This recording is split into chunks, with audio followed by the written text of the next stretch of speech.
guys went on the wrong side.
Good morning. This is Brian and welcome back to the ranch. So this morning we're gonna move the cows. We need to get them on some fresh pasture. So we had them on this probably, I'd probably say it was about 2/3 of an acre for about 2 weeks. And we've rested this section of the hayfield probably for about 2 months. So it's ripe and ready to go. We got about 10 inches, maybe 12 inches in some areas of growth, which is about what you're going to get with Bermuda. So we grazed this appropriately. I know it looks a little brown, but it's about 4 to 6 inches tall is which is what you want to leave it at. So we're going to go ahead and put in our posts and then see if we can coerce the cattle to get on over here.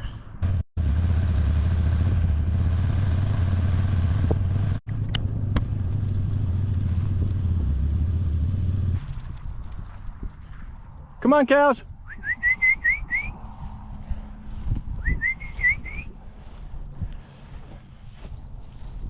Come on, Loretta, let's go. Come on. Where's Hank?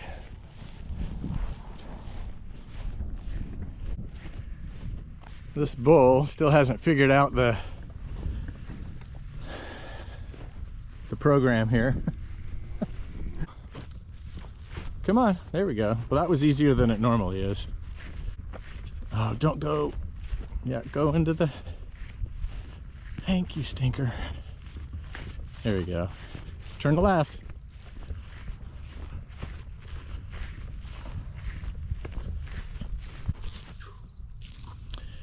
Every time it gets easier and easier, so put our fence back up. Whoop. Gotta let that latch go.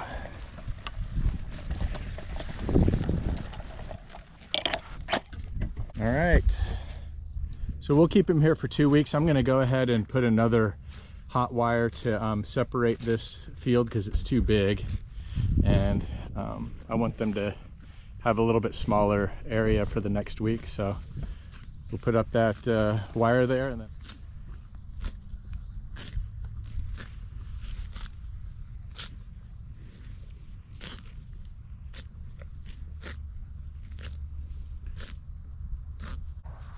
so while we're watching the cows eat here, I had a patient who has some land a little, about 30-40 miles from me, and he's kind of a good old boy. And I mentioned to him, oh, I've got to go this weekend and move my cows and put them behind another paddock. And he goes, oh, you're one of those kind of derogatory. And I said, oh, you mean regenerative farming? He goes, yeah. And I said, well, I'd like for you to come out to my property and take a look at my hay fields, and then compare them to my neighbor's hay fields, which is right here, where he does zero management. He just lets his cows just go wherever. He's got about 5 acres. He's got 5 head of cattle. And the interesting thing is I mowed this area right here at about the same time that he mowed this area right here about 2 months ago. And he's got zero growth except for a couple weeds. and we just grazed this side over here. All of this is weeds, by the way, that's tall and green. Cows, the reason why it's still there is the cows refuse to eat it. I don't know what kind of grass that is or what kind of weed that is, but they won't touch it. If you look over my hay fields, there's not any of that. Part of it is because I come by and I'll, you know, when I see this sage right here, when I'm working, I'll pull them up. But we've mowed this hay field twice since we started grazing it in the spring. And it looks like he attempted to mow, but he gave up. And so all he has now is weeds. So pasture management is a real thing. I don't put nitrogen. I haven't put fertilizer on these hay fields for over 3 years.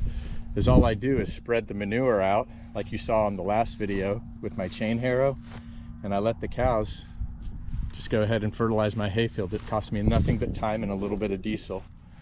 So it's real, guys. Pasture management's a real thing.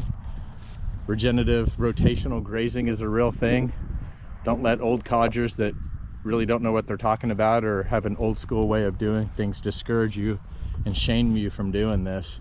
The interesting thing is my neighbor across the street has horses, and I noticed that last week they put up hot wires and they're starting to rotationally graze their horses, because I think that they noticed how good my hay field looks compared to all of my neighbors. So until everybody gets a little pasture envy, they may give you a hard time about it, and I'll take this over what my neighbors got any day.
So I got that cross wire put up. So this is the 2 paddocks that we're gonna do for the next 2 weeks.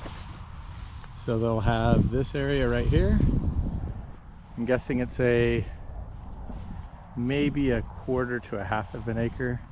And so is this one over here. So I've learned to do a bigger perimeter and then just split it in half.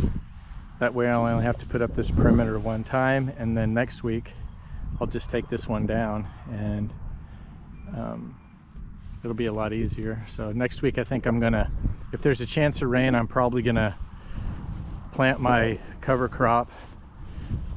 This year I'm gonna do arrowhead clover and see how that does. And I did get a Brilliant seed drill, so I'll show you guys that, and it works pretty good. It's a broadcast as opposed to a precision seed drill, but it's better than what I did last year. Hank's getting pretty big. Are you okay? I wish I could get close to Hank. I'm due to vaccinate my cows, so maybe in the next 2 weeks after we finish grazing him on this area right here, we'll get him over to the squeeze chute, and Hank's due for his second vaccination there. The cows are due for their initial one this year, so we usually give them about 6 to 8 weeks apart. So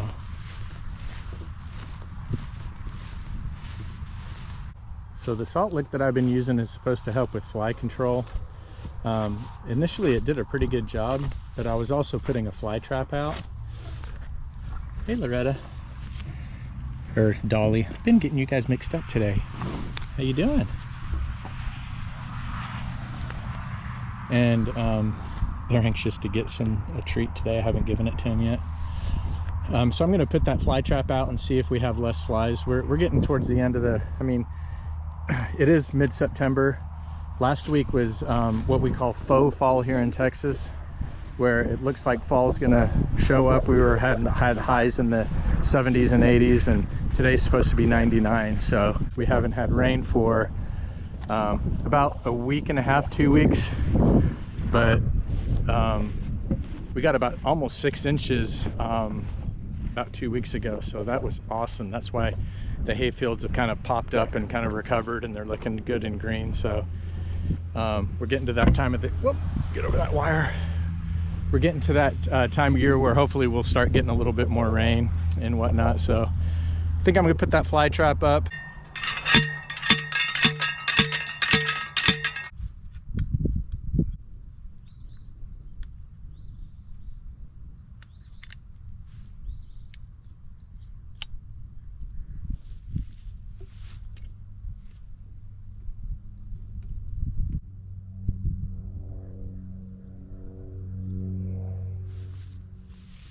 All right, so you put a little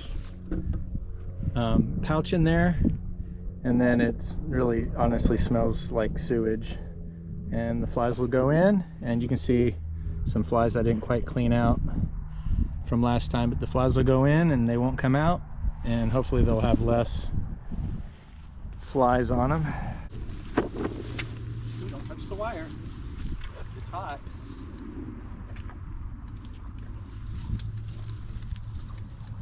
No, don't touch the wire. It's hot. Whoop.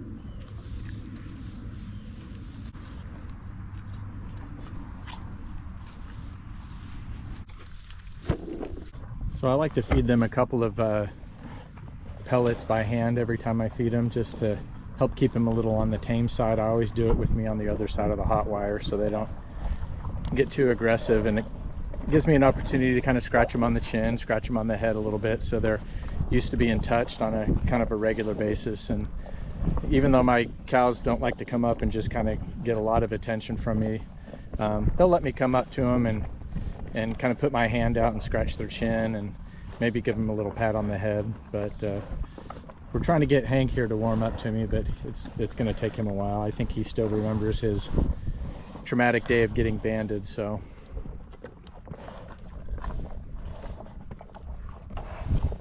well, I got everything set up for the cows for the next 2 weeks, so I'm getting a little tired. It's game time, so I'm gonna go watch my favorite college football team.